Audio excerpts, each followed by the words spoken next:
3, 2, 1, gravando. Bom dia, como vai? Olá, primeiro A e B, de novo. Ainda estamos no dia 13 de abril, mas essa já é a nossa próxima aula da semana, né? Vou chamar de aula de número 8, seria a nossa segunda aula da semana. Aula 8 na nossa sequência. Semana passada teve um aluno do primeiro A que me disse que estava meio perdido, né? Acho que foi o Igor, se eu não me engano. Na live ele falou: tô perdido, não sei o que eu faço. Segue as aulas que eu tô postando na playlist do canal do meu canal do YouTube.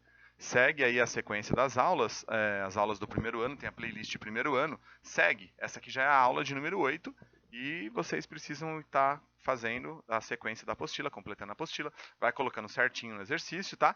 E dúvida, anota, me manda mensagem na hora pelo WhatsApp, se você quiser, ou manda, espera a live, o que você quiser. Tô pronto aqui para te responder. Tô trabalhando no meu horário das 7h30 a meio-dia de segunda e terça, e de quarta e quinta das 7h30 a meio-dia e 50, e na sexta das 7 a meio-dia. Segunda e terça eu também tenho a tarde, que é das 3 às 5h30, tá bom? Nesse horário estou disposto a resolver qualquer tipo de dúvida e responder para vocês. Se você mandar em outro horário, aí eu respondo no dia seguinte ou no momento seguinte que eu voltar ao horário de trabalho. Ok? Primeiro A e primeiro B. Vamos lá. Página 49 da nossa apostila, estamos finalizando ela. A gente tem agora exercícios para se resolver. O primeiro exercício é teórico, então eu vou ler e vou explicar a resposta, não vou nem anotar aqui na lousa, não precisa. Vamos lá. A unidade Newton, N, usada para forças, deve ser grafada com inicial minúscula, quando escrita por extenso. Qual o motivo para isso, se Newton é um nome próprio? Então a resposta é a seguinte: apesar de ser um nome próprio, a escrita com minúscula, ela dentro de um texto é para representar a unidade de medida, tá bom? É para não confundir com o nome da pessoa. Então assim, se eu estou fazendo um texto corrido e eu escrevo que força é medida em Newton, eu vou colocar esse Newton em minúsculo, para eu não confundir com o nome Newton. Porque se fosse uma pessoa, eu colocaria maiúsculo. Então é só para não ter essa confusão, tá bom? Virando a página, vocês podem escrever com as suas palavras o que eu acabei de falar, colocam certinho para ver que a gente já corrigiu. Na próxima página, a gente tem um exercício de número 2. O exercício de número 2 fala o seguinte: determine a intensidade da força resultante em cada um dos sistemas de forças representados. Facílimo exercício. Eu tenho 2 newtons para o lado esquerdo e eu tenho 5 newtons para o lado direito. Então vamos lá, ó. Se eu tenho 2 para o lado esquerdo e 5 para o lado direito. Esse 2 ficou meio estranho, né? Melhorando aqui. É isso, né? Qual que vai ser a nossa força resultante? A nossa força resultante vai ser sempre o maior menos o menor. Então eu tenho 3 newtons. Para onde? Para o lado direito. Tá bom? Por isso que o resultado deu positivo. Então esse daqui é o exercício 2, item A. 2, item A. E o item B? O item B eu tenho 5 para a direita.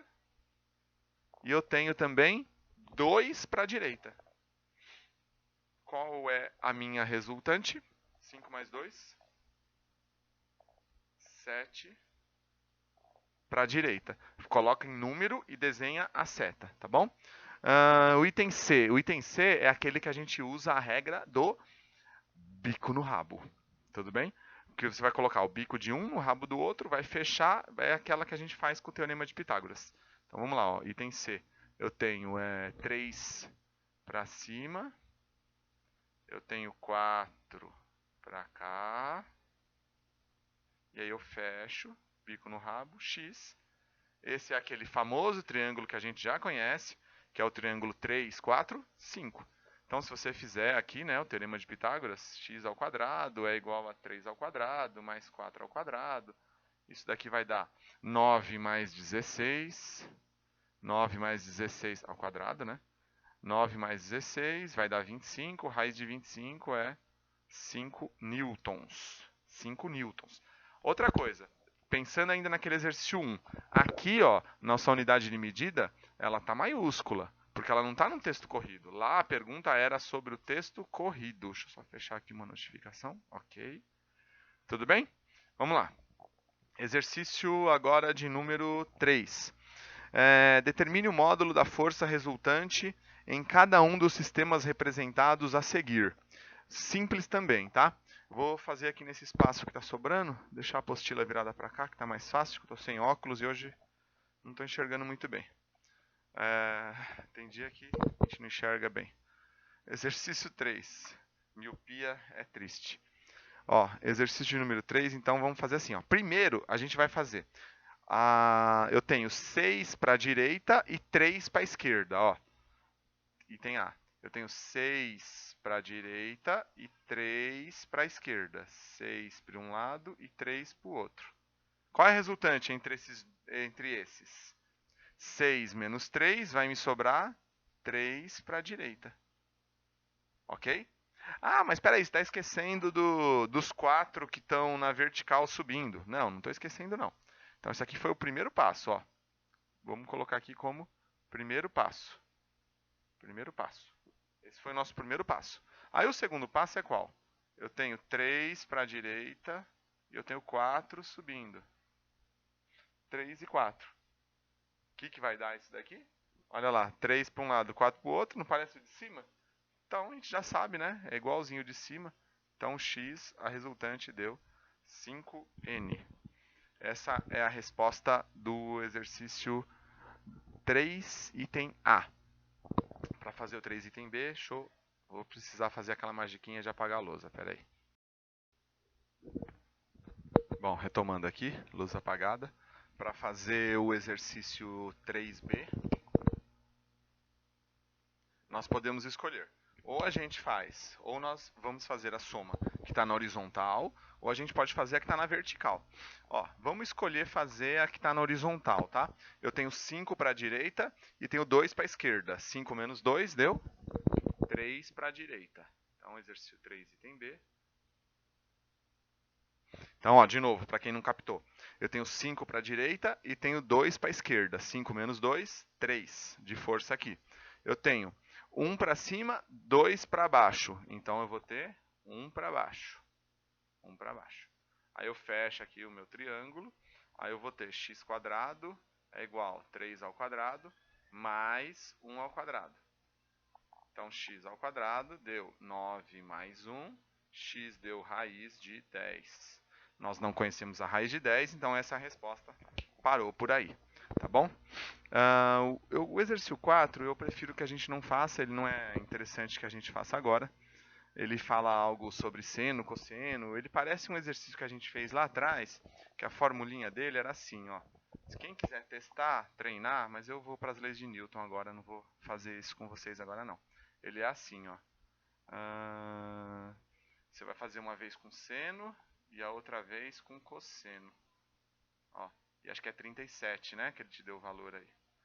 37 que ele dá o valor, é. Você faz uma vez com seno, uma vez com cosseno e vai chegar nos resultados, tá? Mas eu não quero fazer isso agora não. Prefiro que a gente se concentre no próximo assunto. Primeiro A e primeiro B. Beleza, fizemos a página 50. Já deu 8 minutos de aula. Vamos lá, a gente tem mais uns 12 minutinhos aqui para não ficar cansativo para vocês. Agora a gente tem que ir para as leis de Newton. Olha só, Newton, existe 3 leis. 3 leis. 3. Mas a gente vai ver, nós iremos ver agora 2. A primeira e a terceira. A primeira e a terceira lei de Newton são as mais interessantes para a gente ver agora. Por quê? Porque a segunda lei de Newton ela é muito importante. E ela tem muito caso, muita aplicação dentro da física. A segunda lei de Newton, a gente vai estudar ela no segundo bimestre inteiro. Só a segunda lei, de tão importante que ela é. Olha só, de tão importante que ela é. Mas antes, deixa eu contar uma historinha do Newton. Alguém conhece a história do Newton? Alguém sabe quem ele era? Isaac Newton, ele era um inglês, família muito rica da Inglaterra. Vocês podem perceber pela página 51, pela foto dele. Olha só que belo cabelo que ele tem. Isso daí não é cabelo natural, isso é peruca. Quanto maior a peruca, quanto mais volume de cabelo na peruca, maior era a sua condição financeira na época. Tá bom? O Newton, ele tinha uma dúvida muito grande na vida dele, que era revelar ou não para a família que ele não gostava de meninas. Então, o que conta uma das biografias que eu já li? Uma das biografias que eu já li conta que Newton não é realmente a pessoa que formulou as leis. Depois eu quero contar essa historinha para vocês direitinho na sala de aula, mas uma das biografias de Newton que eu li conta que foi o secretário dele, que era um estudante de física chamado Leibniz, que fez a parte toda teórica das leis, desculpa, fez toda a parte matemática das leis dele. Só que Newton, como ele era um excelente teórico, mas ele não era tão bom matemático, então o que acontece? Ele pegou essa parte matemática que esse secretário dele fez, que era um estudante de física, e juntou com a sua parte teórica, correu até um cartório e registrou tudo no seu nome, como as 3 leis de Newton. Mas isso é uma história, é uma das biografias que eu li, né? Tem outras biografias que nem citam isso, né? É uma das biografias. Então, assim, a gente tem que ler 2, 3, 4 biografias para conseguir entender a história de um, entender a história do outro, e aí a gente tira nossas conclusões, né? Vai atrás para ver qual autor é mais verídico, corre mais atrás de fatos, tem mais argumentos, tem mais como provar, né? Essa é uma das coisas. Essa foi uma que eu li. Mas tem outras histórias, tá? Depois na sala a gente conversa mais sobre o Newton. Enfim, Newton é muito importante para a física. Ele é o pai da mecânica clássica, né? Através dele que a gente consegue estudar toda a questão da mecânica clássica que a gente vem vendo desde o começo e a gente vai estudar durante esse primeiro ano inteirinho até o final de novembro. Então vamos para a nossa primeira lei de Newton. A primeira lei de Newton ela começa na página 51 e ela vai terminando ali na página 52. E ela dá um exemplo interessantíssimo aqui no começo. Tem uma ilustração de um menininho com skate. E aí ele fala assim, ó. Quando um corpo está parado, ele tende a permanecer parado. Então vamos pensar assim, ó. Ó, tá vendo? Isso aqui é uma caneta vermelha. Se eu colocar ela aqui em cima, aqui no anteparo que eu estou colocando aqui para minha lousa, e deixar ela aí, sair, comprar outra casa, mudar, deixar isso desse jeito. Essa caneta ela nunca vai sair dessa posição de repouso. Essa caneta, de novo, ó, ela vai permanecer parada, ela nunca vai sair dessa posição de repouso. Aqui embaixo no skate ele fala assim, então, quando um corpo está parado, ele tende a permanecer parado. Por isso, quando o skate é empurrado para frente, a pessoa pode acabar caindo por ter a tendência de permanecer parada. Olha que situação interessante. Essa caneta está aqui parada, ok. Só que se eu puxar essa mesa que está aqui, segurando a lousa, como que essa caneta vai cair? Ela vai cair em linha reta para baixo. Que é como essa pessoa do skate. Se eu tô parado, vamos fazer de conta que eu tô com um skate aqui. Tô aqui no skate, ó. Ó, não é prancha de surf, Flávio, pelo amor de Deus, ó, é skate. Tô lá, remando aqui no skate, né? Remando que se fala, né? Mas daí eu parei, fiquei parado. E alguém vai lá e empurra o skate. Eu vou cair, assim, ó, eu vou levar um tombo e vou cair exatamente na mesma posição que eu tô, porque a minha tendência é permanecer parado junto com o skate. Tudo bem? Acho que deu pra entender, né? Virando a página, ó. Virando a página, ele fala assim: quando um corpo está em movimento, agora outra situação, eu estou lá remando no skate, estou em movimento. A tendência é eu permanecer em movimento. Eu sei que isso na Terra é meio impossível acontecer, primeiro A e primeiro B. Isso na Terra é meio impossível acontecer porque a gente tem o nosso atrito. Mas no espaço que não tem atrito, se um corpo está em movimento no espaço, ele vai permanecer em movimento para sempre. Tá ok? Por isso, quando o skate trava com umas pedrinhas aí que tem no chão, a pessoa vai cair seguindo o movimento. E essa questão é a questão do ônibus. Ó, tô aqui segurando no ônibus, ó, indo para frente e para trás, segurando no ônibus. Eu tô com a mesma velocidade do ônibus. Então, se o ônibus está a 50 km por hora na radial, eu tô a 50 km por hora na radial. Só que daí o ônibus vê uma pessoa bem na frente dele, ele precisa frear. Quando ele freia, ó, eu caio para frente. Olha só, olha o espaço que eu tenho aqui para dar aula, hein? Ó. Eu caio para frente. Percebeu essa queda? Essa queda foi boa, hein? Mereço inscrição no canal, hein? Então, eu vou junto, porque eu tô com a mesma velocidade do ônibus, primeiro A e primeiro B. Eu tô com a mesma velocidade. Vocês fariam esse exemplo na sala. 3 pessoas iam segurar aqui, eu ia dar um empurrão em vocês, vocês iam cair. Se o motorista freou, eu tô com a mesma velocidade do ônibus, então eu vou continuar. no sentido que o ônibus estava e com a velocidade que o ônibus estava. Vocês entenderam? Isso é primeira lei de Newton. Primeira lei de Newton. O corpo em repouso tende a permanecer em repouso. E o corpo em movimento tende a permanecer em movimento. Tudo bem? Deu para entender? Outra situação importantíssima da primeira lei de Newton, que é extremamente teórica, vai falar sobre o princípio da inércia. O princípio da inércia, deixa eu ver aqui se está na próxima página. Acho que não, acho que está na 52 mesmo. Vamos procurar aqui, ó. Tá aqui na 52 mesmo. Enfim, ó. Aqui embaixo na 52 fala assim: a palavra inércia significa preguiça ou indolência. Assim, a inércia pode ser compreendida como a resistência de um corpo à alteração do seu estado de repouso ou movimento.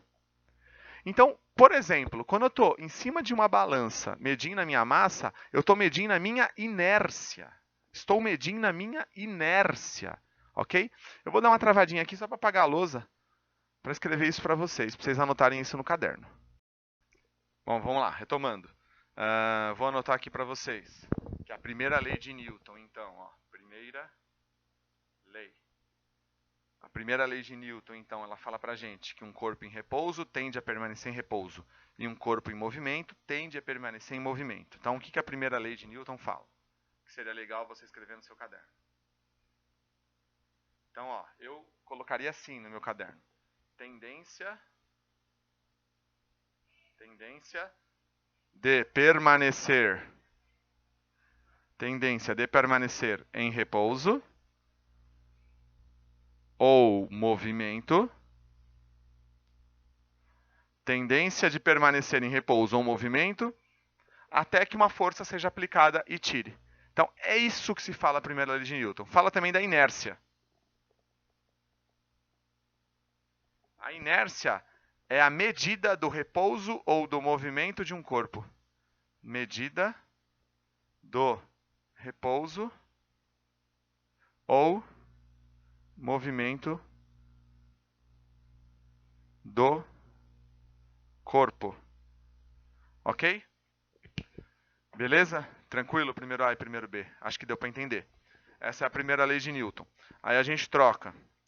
Nós iremos agora para a terceira lei. Lembra? Segunda lei é só o segundo bimestre. Terceira lei de Newton. Muito fácil.